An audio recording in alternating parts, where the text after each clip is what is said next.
কয়েক যুগ ধরে এদেশে ইসলামী দিন প্রতিষ্ঠার জন্য যে একটি বৃহৎ ইসলামী সংগঠন বাংলাদেশ জামাত ইসলামী এই কাজ করে যাচ্ছে, ওরা কিন্তু ঠিকই চেনে যে কোনটা হক দল। কোন দলের নিবন্ধন বাতিল করেনি, কোন দলকে নিষিদ্ধ করেনি। আরো তো ইসলামী দল ছিল, কিন্তু ওরা টের পেয়েছে কোন ইসলামী দল আমাদের জন্য হুমকির কারণ হতে পারে।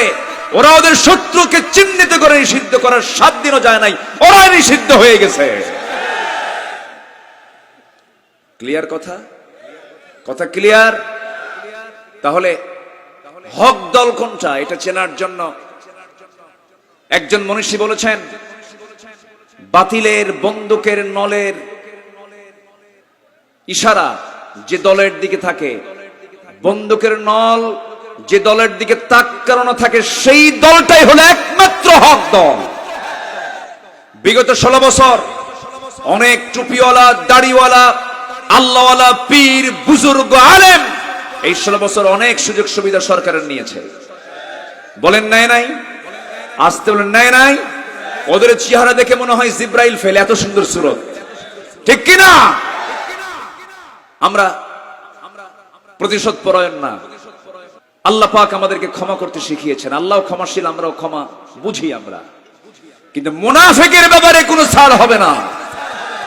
যারা আত্মস্বীকৃতি দিয়ে বলে, গণজাগরণ মঞ্চে গিয়ে বলে আমি আমার জীবনের শ্রেষ্ঠ কাজ করেছি আজকের এই গণজাগরণ মঞ্চে এসে, মাথায় টুপি পরে, মুখে দাড়ি রেখে, সিয়াসিত্তার বুখারীর ওস্তাদ বলে সম্বোধন করা হয় যাকে, তার মুখ থেকে তার কর্মকাণ্ড যদি এমন প্রমাণিত হয়, আমি আমার ভাষায় বলবো না, রাসূলুল্লাহর ভাষায়, এরাই হলো সবচাইতে উলামায়ে সু এবং মুনাফিকের বাচ্চা, ঠিক কিনা?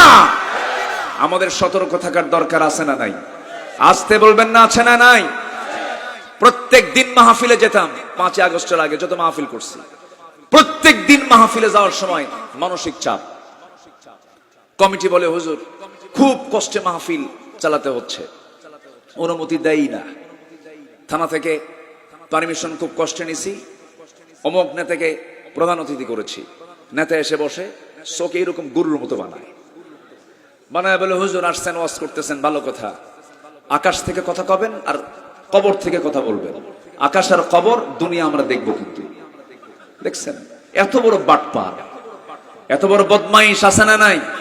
ওরা গেছে কই? ওরা কই এখন? ওরা আছে কোথায়? ইতিহাস থেকে শিক্ষা নাও, ক্ষমতার মিসইউজ করো না। কোরআনকে নিয়ে ষড়যন্ত্র করেছো তোমরা, আল্লাহ তোমাদেরকে আস্থা করে নিক্ষিপ্ত করেছেন।